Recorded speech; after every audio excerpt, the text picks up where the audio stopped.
Prologue. You know, Lucy, you never hear much about knocking people out with chloroform anymore. It's time I bring that back. Lumen's voice dripped with dark amusement as he spoke over the encrypted video call. Lucy's gaze flicked over his image on the screen, tall, muscular, his curly brown hair tied back. Her brother's intense brown eyes stared at her, their hardness betraying a deep obsession. Smoke from his cigar swirled in the air around him, and his cold, calculating demeanor sent a chill down her spine. Lucy spoke with concern. Chloroform, Lumen? Are you serious? You're not planning to— He cut her off, his tone unyielding. Why not? It's clean, efficient. Lucy read the madness in his eyes, the way his body tensed with barely contained rage. She had seen this side of him before. This isn't the answer, Lumen. What happened? It's done. You've got to stop. Lumen leaned back in his chair, the leather creaking under his weight. His gaze never left her as he took a slow drag from his cigar, the smoke curling like the dark thoughts in his mind.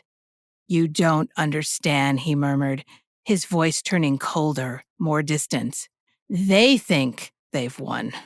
They think they can keep living their lives like nothing happened, and as for Daisy Cray, I won't let her forget me. Lucy's stomach tightened as she stared at him. His obsession with revenge consumed him, his entire being fixated on the pain he'd suffered.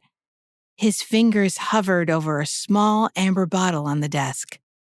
No one walks away from this, he continued, his voice gaining strength. No one. Lucy's hands gripped the edge of her chair as she tried to keep her composure. She couldn't deny it anymore. Lumen had crossed the line. The man she knew was lost to his anger. Lumen, she said, her voice tight with worry, you can't keep going like this. It's only going to make things worse for you. Lumen scoffed, his lips twisting into a dismissive sneer. Worse? It's already worse. They ruined everything. My reputation, my career, my life. Now it's my turn to make them pay. He reached for the amber bottle again, but Lucy's voice cut through, making him hesitate midway. Don't do this, Lumen. You don't have to. I'm done listening to you, he interrupted, grabbing the bottle. I've made my decision.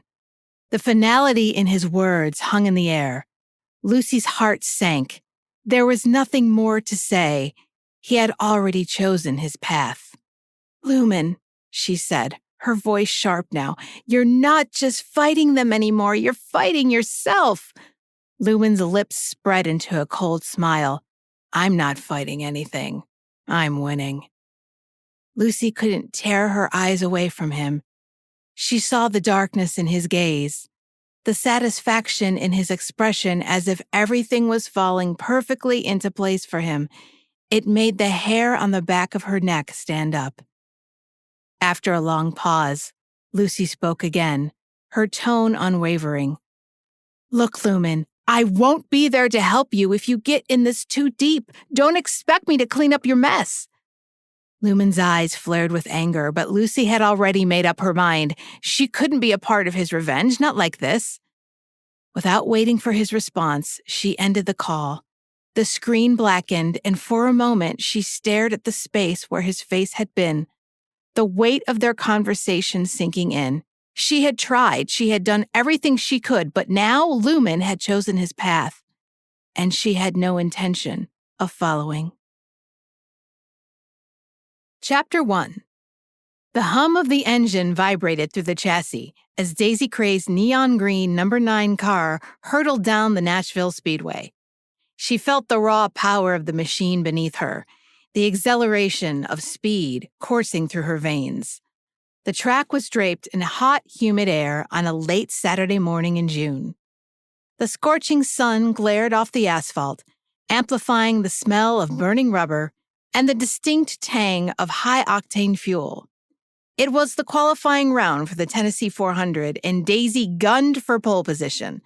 the coveted first spot earned by the fastest driver, providing a critical advantage at the start. With each lap, Daisy pushed the car harder, her focus intense and her movements precise. She felt the pressure building, the eyes of the thousands of spectators fixed on her every move. Here, she was in her element. This was where she thrived. "Riley, she's tight in the corners." Daisy's voice crackled over the radio, calm but firm. "Adjust your line by a hair. You've got this, Daisy." Riley Thompson, Daisy's trusted crew chief, replied, her eyes never leaving the monitors that displayed every inch of the number 9 car. "Copy that," Daisy said, executing the change. The car responded, thrusting forward, a testament to her intimate knowledge of every bolt, every curve of its frame. Daisy shifted her grip on the steering wheel, muscles tensed, coaxing more from the car with each passing second. Her focus laser sharp, the world reduced to the blur of the track and the roar of the engine. As a young girl changing tires on her father's pit crew, Daisy Cray had risen to become the most successful female stock car driver of her time. 5 months earlier, she made history at Daytona, becoming the first female stock car driver in the Racing Association to claim victory on its storied track. It was a bittersweet moment for Daisy, a triumph that also served as a poignant tribute to her father, Carson Cray, a racing legend who had tragically lost his life in a crash on that very same track 6 years prior. Cray Motorsports was his legacy, which Daisy co-owned with her older sister Morgan.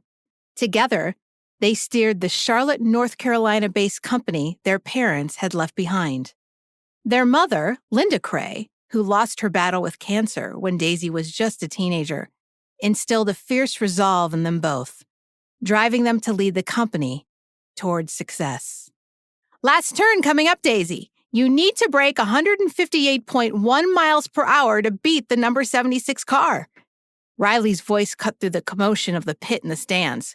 "Corner 4 still slick," Riley instructed. "Got it," Daisy replied, downshifting with practiced ease. Her hands were steady, experience from years spent under hoods and inside engines. Knowledge forged from loss and triumph alike guided her every move. She could feel each nuance of the track, a language spoken without words between her and her car. "Remember, 76 time is beatable," Riley reminded her. "Stay sharp." Daisy sailed through the bend, tires protesting but holding firm, then punched the throttle. The car responded like an extension of her will, surging forward. "Adjustments are solid," Daisy observed, feeling the subtle improvements Riley had made after yesterday's test run. "Front's gripping better." Daisy floored the accelerator and the car bolted forward. Come on," Daisy urged, summoning every ounce of speed from the roaring engine. The timer loomed ahead, digits mocking until they bowed to her will, ticking over to grant her celebration by the slimmest of margins as she experienced a sense of relief. 158.3 miles per hour, Riley announced, her voice triumphant. "Pole's yours, Daisy. You did it. You start in the lead tomorrow." "Thanks, Rye," Daisy replied, the engine's hum easing as she guided the car towards the pit road and pulled in to meet her team. Climbing out, Daisy flipped up her visor, letting the fresh air cool her sweat-streaked face as the elated crew swarmed around her, a sea of matching green and black jumpsuits. Riley beamed. "Never doubted you for a second," she said, pulling off Daisy's helmet, letting her hair wavy black tumble free. Daisy's heart swelled with pride as Big John, former football pro turned racing crew member, wrapped his arm around her. "You killed it out there, boss," he exclaimed. Triumph surged through Daisy as one of her tire changers slapped her shoulder in congratulations, a wide grin stretching across her face.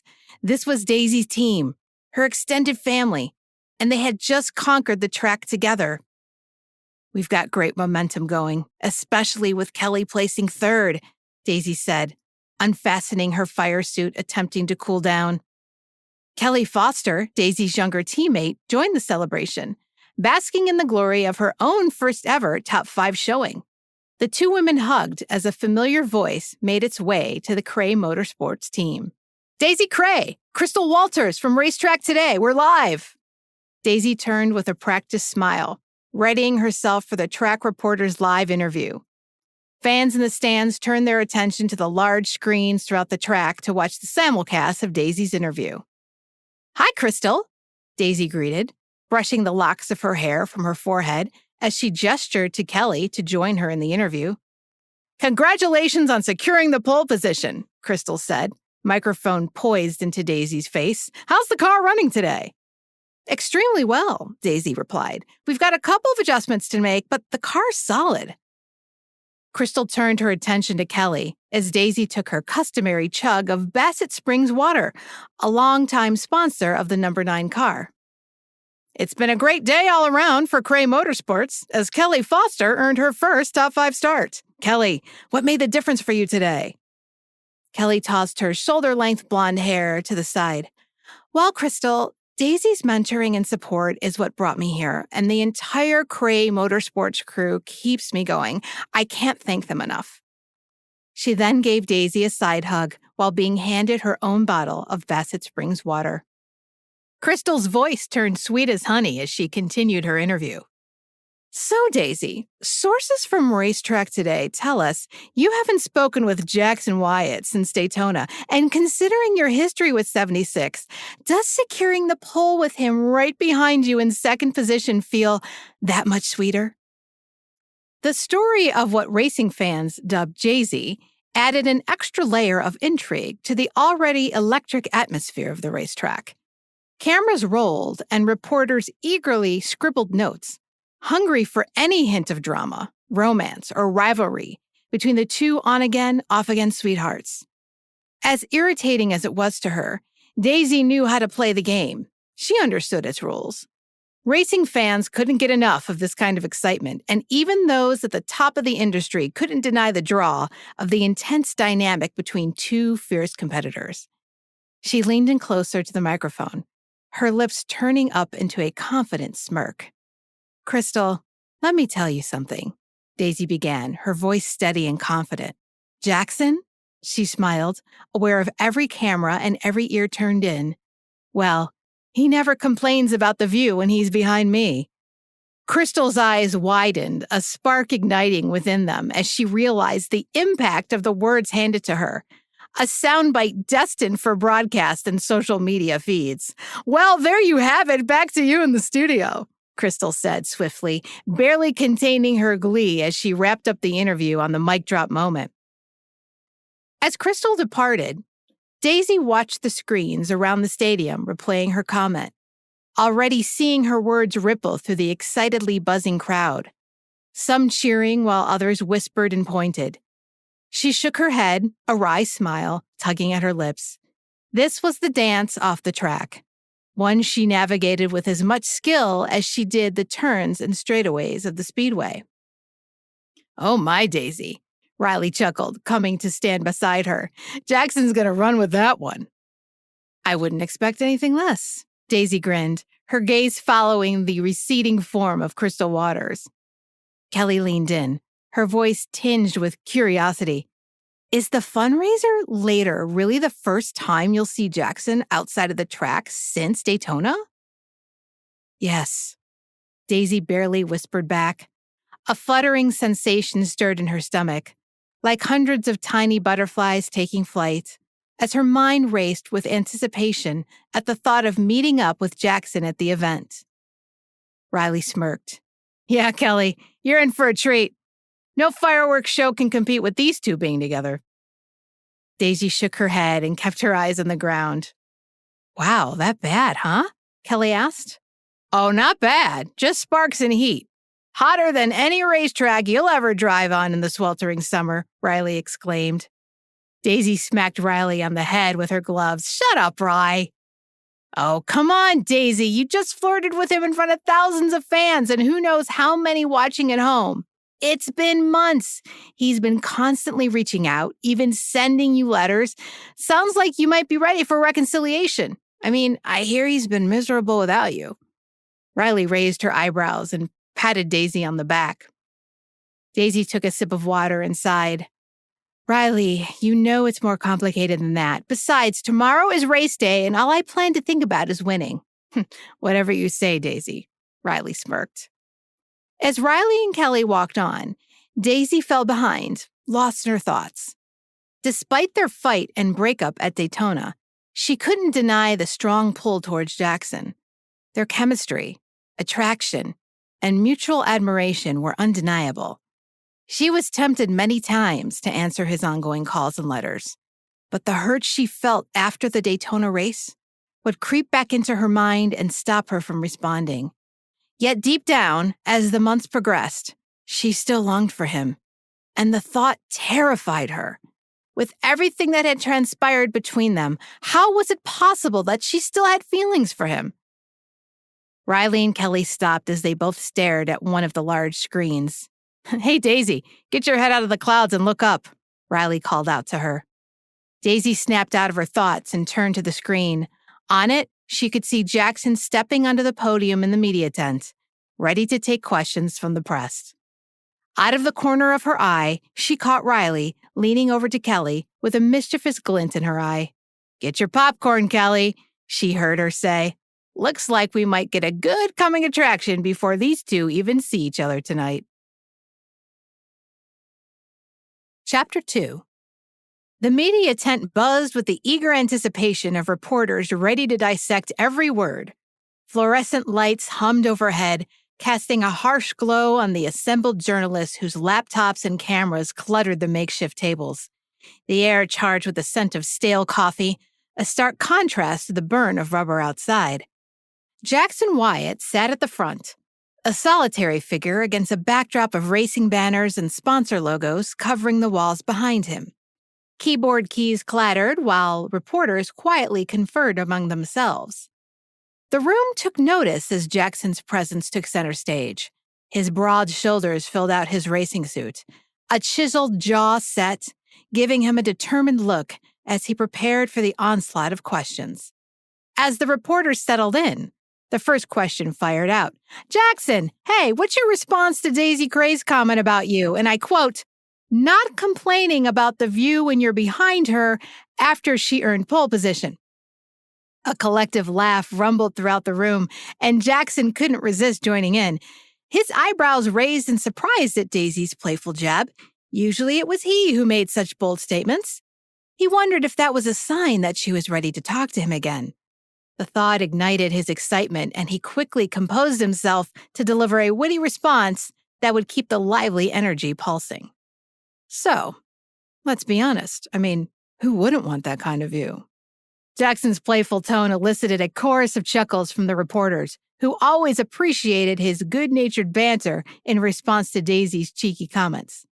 Seriously, though, Cray Motorsports is a force to be reckoned with right now, and they've had an amazing year so far. But my team and I are in a strong position for victory on Sunday. The topic shifted to the previous week's incident with driver Tommy Crow. Jackson shrugged it off.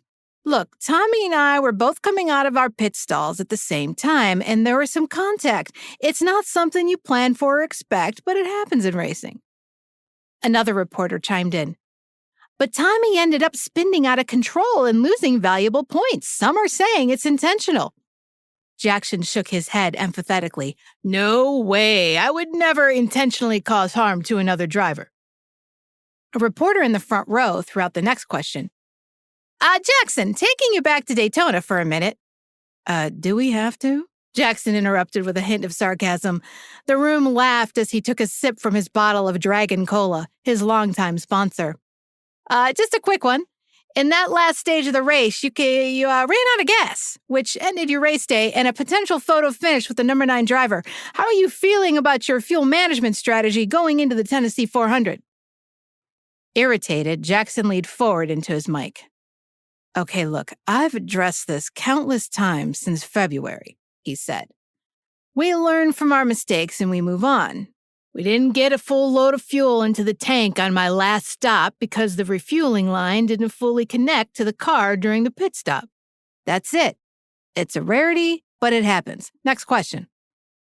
Flashbacks from Daytona were an easy trigger to transport Jackson from his usual easygoing nature to a state of irritation and melancholy.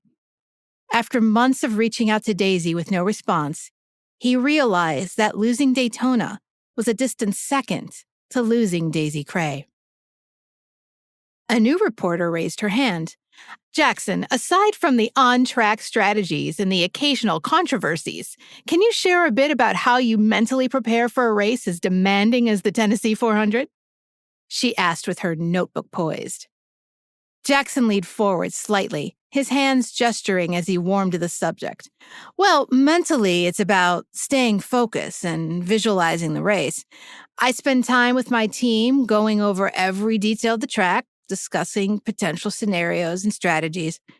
But I also make sure to have some quiet time before each race just to center myself. It's about finding that balance between being prepared and being adaptable. A longtime racing reporter jumped in next. So, shifting gears a bit, can you tell us about the fundraiser you're hosting at your ranch this evening? A genuine smile spread across Jackson's face. Oh, absolutely. Thank you for asking. In partnership with the Tennessee 400 sponsors, we're hosting a private barbecue to raise money for active military families who need support. We've got commitments from all the drivers to attend, as well as members of their teams who can make it. And Daisy Cray will be attending? Asked a reporter in the back.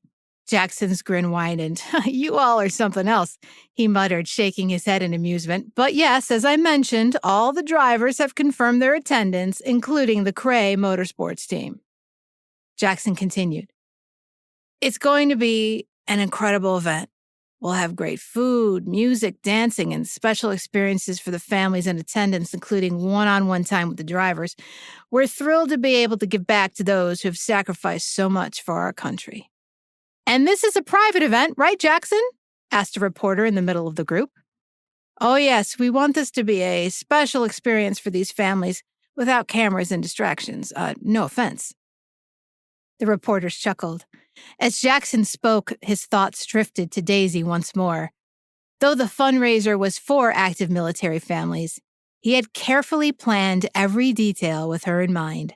From her favorite foods to the entertainment and even the flowers, everything was chosen as a way to woo her back. Since their fallout, Jackson played out various scenarios of meeting Daisy again.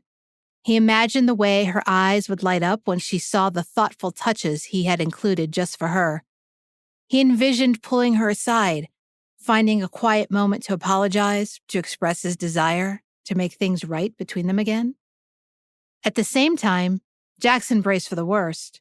He understood there was a very real possibility that Daisy would rebuff his efforts. The lingering hurt from Daytona was still a formidable barrier between them. Still, he was determined to try, determined to show her that he was a changed man, and that he was willing to do whatever it took to win her back. As the press conference drew to a close and the swarm of reporters dispersed, Jackson's eyes caught the sight of Tommy Crow, lingering in the back of the media tent. Jackson sensed something brewing with Tommy, so he approached him with an amiable smile in an attempt to break the tension and let him know there were no hard feelings, not on his part anyway. Hey, appreciate you coming tonight, Tommy. Looking forward to seeing you later, Jackson said, giving Tommy a pat on the shoulder. As Jackson stepped out of the tent, a sudden icy chill washed over him, a gut feeling that he was being watched. He turned just enough to meet Tommy's burning scowl, and the weight of it drilled into him like a warning.